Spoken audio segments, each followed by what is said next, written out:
Hello friends, यदि किसी व्यक्ति का शुगर बहुत ज़्यादा है, हाइपरग्लाइसीमिया अगर उसको है, तो ऐसी अवस्था में कौन कौन सी इंपॉर्टेंट ऐसी गलतियां हैं जो इस तरह के पेशेंट्स करते हैं, जो उन्हें नहीं करनी चाहिए, जिसका उन्हें लॉन्ग टर्म खामियाजा भुगतना पड़ सकता है। आज के टॉपिक में हम इन चीज़ों पर बात करेंगे। टॉपिक पर जाने से पहले जो लोग हमारे चैनल पर नए हैं, उन्हें रिक्वेस्ट करूँगा कि चैनल को सब्सक्राइब करें, वीडियोज़ को लाइक और शेयर करें।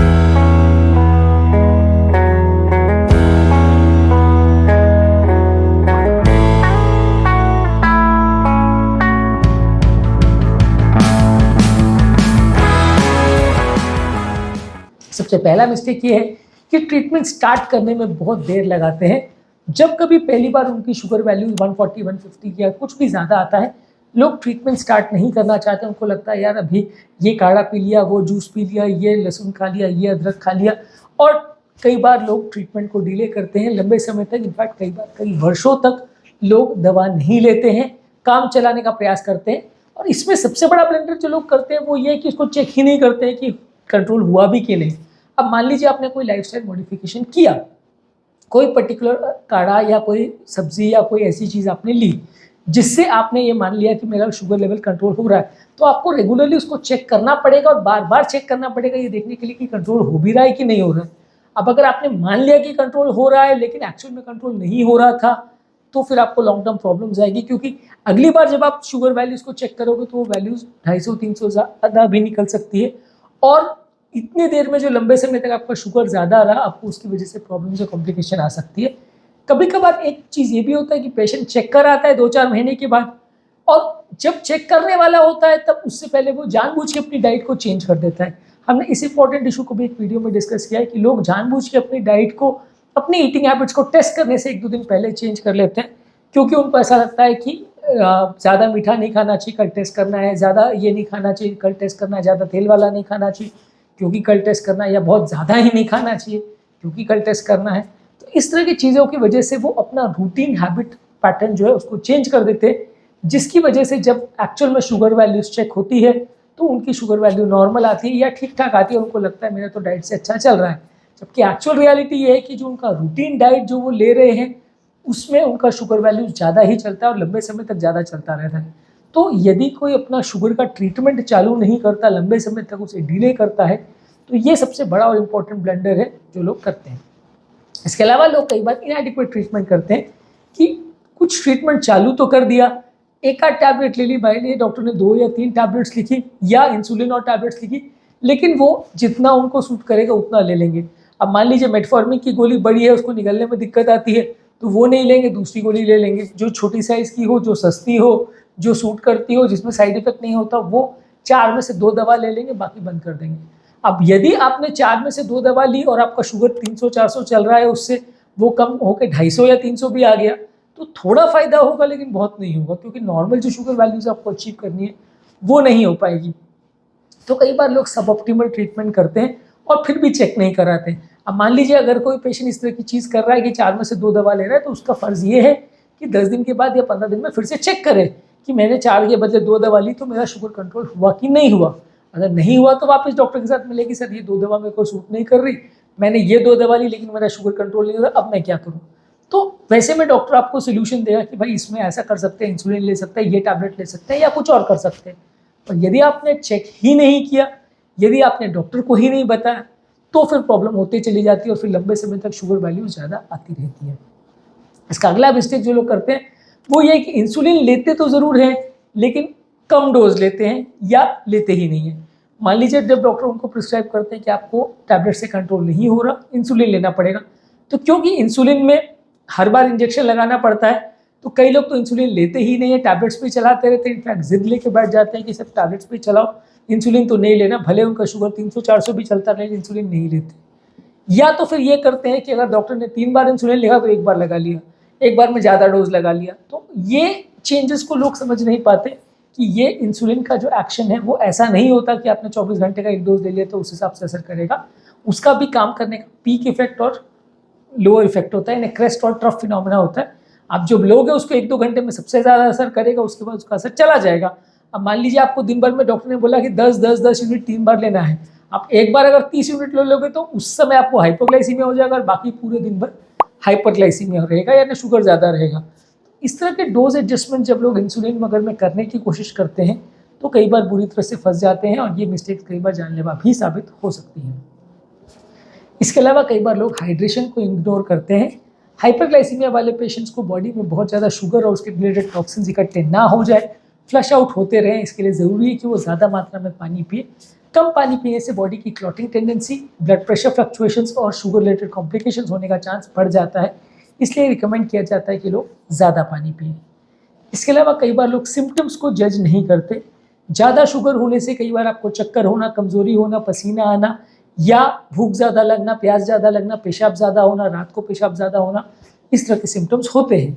लेकिन मान लीजिए अगर आप सिम्टम्स हो तो रहे लेकिन आप उसे इग्नोर कर रहे हैं, आप उसको ध्यान नहीं दे रहे, तो फिर कई बार आपको लॉन्ग टर्म प्रॉब्लम होती रहती है और आप लंबे समय तक ट्रीटमेंट नहीं करते हो, बाद में खामियाजा भुगतना पड़ता है। इसके अलावा अगला कॉमन मिस्टेक जो लोग करते हैं कि शुगर वाली चीज़ें खाते रहते हैं कि चलो डायबिटीज़ है तो क्या मैं मीठा खाना छोड़ दूँ, क्या मैं शादी है तो भी मीठा ना खाऊँ, क्या मैं पार्टी है तो भी मीठा ना खाऊँ, क्या घर में बर्थडे है तो भी मैं केक ना खाऊँ। तो ये सारे लॉजिक लोग लगाते हैं और वंस इन ए वाइल एक एक बार करके थोड़ा मीठा खाते जाते हैं। कई लोगों को मीठे की क्रेविंग भी होती है। कई बार लोग को ऐसा होता है कि खाना खाने के बाद मीठा खाना ही है, चाहे कुछ भी हो जाए। तो वो चीज़ों के इच्छा की वजह से या वो चीज़ों की क्रेविंग या तरस की वजह से लोग कई बार मीठा खाते हैं और बहुत ज़्यादा खाने लगते हैं। आप एक बार खुद को अलाउ करते हो, फिर एक बार से 2 बार, 3 बार, 4 बार वो होते चला जाता है और आपकी मिठाई का इंटेक बढ़ते चला जाता है, जो कि लॉन्ग टर्म आपको तकलीफ करता है। तो यदि आपको अपना शुगर लेवल अच्छा कंट्रोल करना है तो मीठे के इंटेक को कम करना पड़ेगा। इसके अलावा कीटोन बॉडीज़ को भी मॉनिटर करना चाहिए, क्योंकि जब शुगर लेवल बहुत ज़्यादा बढ़ जाता है तो बॉडी में एक तरह का टॉक्सिन प्रोडक्ट है जो बन जाता है, जो प्रॉपर शुगर मेटाबॉलिज्म नहीं होता उस वजह से बनता है। ये कीटोन बॉडीज़ जब बॉडी में इकट्ठा हो जाते हैं तो कई बार ये जानलेवा भी हो सकते हैं, क्योंकि पेशेंट को इससे डायबिटिक कीटोएसिडोसिस हो जाता है, जो कि अपने आप में काफ़ी डेंजरस बीमारी है। इसके बारे में भी ऑलरेडी हमने एक सेपरेट वीडियो किया जो कि हमारे चैनल पर आप देख सकते हैं। तो डायबिटिक कीटोएसिडोसिस है या नहीं है, ये देखने के लिए आपको कीटोन बॉडीज़ बार बार चेक करना ज़रूरी है, और अगर ये है तो फिर तात्कालिक पेशेंट को भर्ती करना पड़ेगा, क्योंकि ये काफ़ी डेंजरस है और 24 घंटे के अंदर भी पेशेंट की जान जा सकती है। तो आपको उसमें प्रॉपर मॉनिटरिंग करना पड़ेगा। यदि आपका शुगर लेवल ज़्यादा है, खासकर अगर पेट में दर्द हो रहा है और वॉमिटिंग हो रही है, जो कि कीटोएसिडोसिस के सबसे इंपॉर्टेंट सिम्टम्स हैं, यदि ये हो रहे हैं तो आपको डेफिनेटली पेशेंट को भर्ती करना पड़ेगा। तो आपको मॉनिटरिंग करना आवश्यक है। इसके अलावा आप कई बार मेडिकल असिस्टेंस नहीं लेते। शुगर भले 400-500 चल रहा है, पेशेंट को चक्कर आ रहे हैं, कमजोरी आ रही है, पसीना आ रहा है, पेशाब ज़्यादा हो रही है, प्यास ज़्यादा लग रही है, लेकिन आप शुगर चेक कराते नहीं है, डॉक्टर के पास जाते नहीं हैं। तो यदि आप सब ऑप्टिमल ट्रीटमेंट लेंगे या ट्रीटमेंट लेंगे ही नहीं तो तकलीफ होने का चांस डेफिनेटली काफ़ी ज़्यादा होगा। आपको प्रॉपर ट्रीटमेंट लेना आवश्यक है यदि आपको प्रॉब्लम हो रही है तो। अगर शुगर मान लीजिए 100 के बदले 150 है, 1.25 से, तो उतना फ़र्क नहीं पड़ेगा, पर 100 के बदले यदि 400 है या 500 है तो फिर डेफिनेटली फ़र्क पड़ेगा और डेफिनेटली जान का खतरा होगा। तो वैसे व्यक्ति को डेफिनेटली अपने डॉक्टर के साथ कंसल्ट करना ज़रूरी है, उसको दिखाना ज़रूरी है और ज़रूरी पड़े तो भर्ती होना भी आवश्यक है। इसके अलावा लोग कई बार घरेलू नुस्खों पर बहुत ज़्यादा रिलाई करते हैं। घरेलू नुस्खे ज़्यादातर बॉर्डरलाइन शुगर लेवल्स में ठीक ठाक असर करते हैं। मतलब मान लीजिए 100 के बदले आपका 130, 140, 50 शुगर है तो डेफिनेटली घरेलू नुस्खों से आपको काम चल सकता है। लेकिन यदि आपका शुगर लेवल 250, 300, 400 के आसपास जा रहा है तो फिर आप कितने भी घरेलू नुस्खों कर लो, आपको उतना कंट्रोल नहीं मिलेगा। मिलेगा भी तो थोड़े टाइम के लिए मिलेगा, उसके ज़्यादा इफेक्ट नहीं आएगा और उस डोज पे वो घरेलू प्रोडक्ट को भी बहुत ज़्यादा खाना भी उतना सेफ नहीं होगा।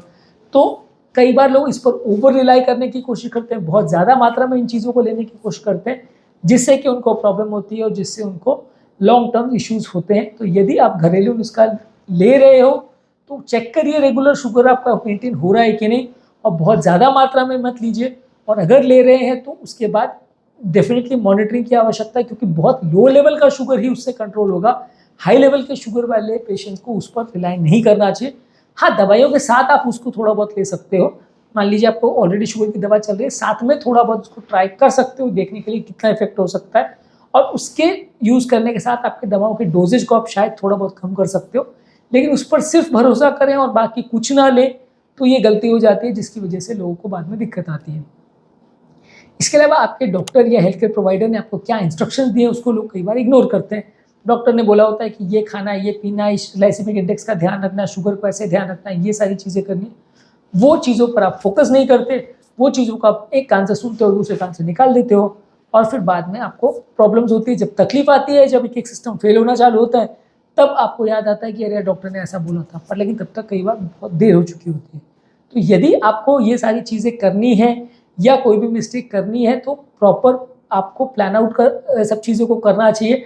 और डॉक्टर्स के इंस्ट्रक्शंस को इग्नोर करना एक वैसे ही बड़ा मिस्टेक है, उसको नहीं करना चाहिए, क्योंकि आप अगर इस तरह की चीज़ें करते हो तो लॉन्ग टर्म फिर आपको प्रॉब्लम्स आती है और कई बार ये इरिवर्सिबल डैमेज होता है, जिसको आप वापस सब चीज़ ठीक करने का प्रयास भी करें तो भी नहीं कर सकते। क्योंकि एक बार अगर डायबिटीज़ की वजह से हार्ट या किडनी या ब्रेन का कुछ डैमेज हो गया तो फिर वो इरिवर्सिबल होता है। उसको आप वापस शुगर को कंट्रोल करेंगे तो भी उसको ठीक नहीं कर सकते, वो डैमेज परमानेंट होता है।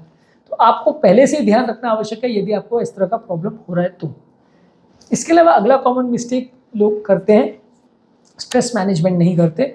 यदि आपको एंग्जाइटी, स्ट्रेस या घबराहट बहुत हो रही है तो उसका ध्यान रखिए, क्योंकि जितना बॉडी में स्ट्रेस हार्मोन जाएगा उतना आपका शुगर लेवल्स बढ़ेगा और उतना शुगर को कंट्रोल करना मुश्किल होगा। तो यदि आपको एंग्जाइटी, स्ट्रेस है तो योगा, प्राणायाम, डीप ब्रीदिंग एक्सरसाइज, इस तरह की चीज़ें करके आपको स्ट्रेस को कंट्रोल करना होता है, स्ट्रेस हार्मोन्स को कंट्रोल करना होता है। यदि स्ट्रेस हार्मोन्स को आप प्रॉपर वे में कंट्रोल नहीं करते तो आपको तकलीफ आने का चांस काफ़ी ज़्यादा होता है। तो आज के टॉपिक में हमने बात करी कुछ कॉमन मिस्टेक्स के बारे में, जो किसी व्यक्ति का अगर शुगर लेवल्स बहुत ज़्यादा है तो उसको नहीं करना चाहिए। उम्मीद करूंगा कि आज के टॉपिक में कुछ नई बातें जानने को मिली होगी। जो लोग हमारे चैनल पर नए हैं उन्हें रिक्वेस्ट करूंगा कि चैनल को सब्सक्राइब करें, वीडियोस को लाइक और शेयर करें, और इस टॉपिक के और की मिस्टेक्स जो बाकी हैं, बचे हैं, उसको हम इस टॉपिक के सेकंड पार्ट में डिस्कस करेंगे। तो रिक्वेस्ट करूंगा कि उस वीडियो को भी डेफिनेटली चेकआउट करें, कुछ नया आपको जानने को डेफिनेटली मिलेगा। Thank you.